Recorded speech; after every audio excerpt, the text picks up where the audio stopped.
Austan, this was put forth as a compassionate budget, compassion being shown not just to aid recipients but to the taxpayer.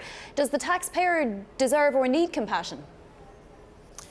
Well, Bonnie, hey, thanks for having me back. On this, I thought it was kind of interesting that the budget director specifically used the word compassion. He said we're trying to redefine what compassion means.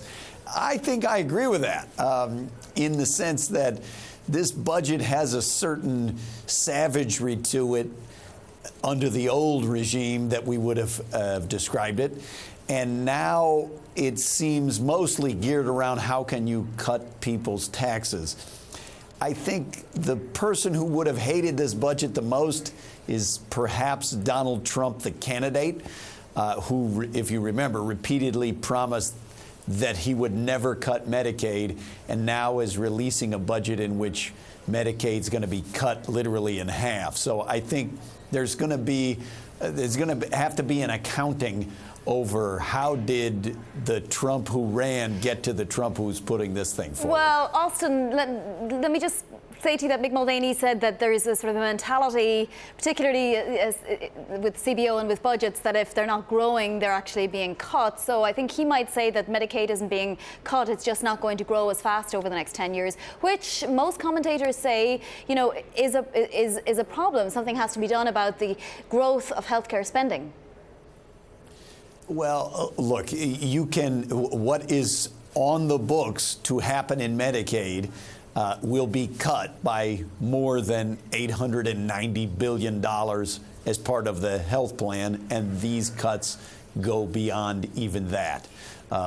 If you don't want to call that a cut, I guess you could try to describe it as something else, but it is clearly a cut from what the law is currently scheduled to do.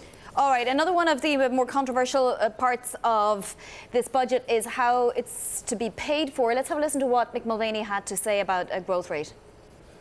And the Trumponomics is part of the foundation here. What is it? It's sustained 3% economic growth.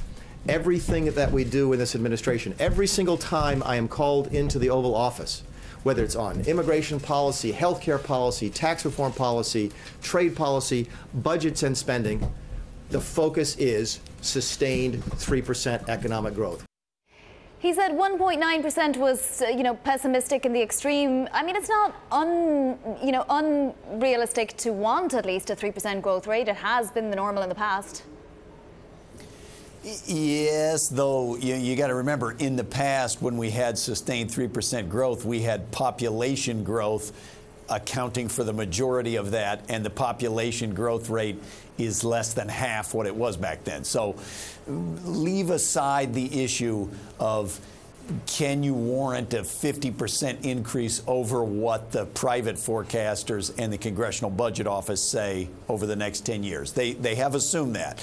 I think the bigger issue now is they seem to have just made a basic math error, and that math error adds up to something like $2 trillion, which is they're assuming 3% growth for this budget, and that's going to pay for something major on getting their budget to balance.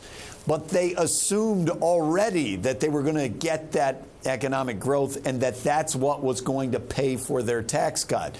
So they're double counting what that growth will be, which means I think they're either assuming that the growth rate's going to be 4.5%, or else they simply made a mistake and they counted the same number twice. Right. Well, Austan, given that it's dead on arrival anyway, we've heard that from both sides of the aisle, and there's much in here that Republicans want to keep that the administration is planning on getting rid of, as well as stuff that Democrats aren't too happy about.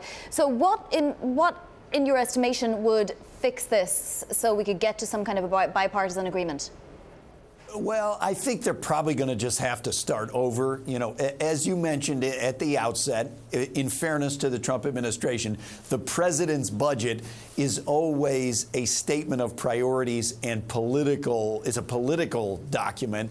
It's not a working budget document. That has to come from Congress.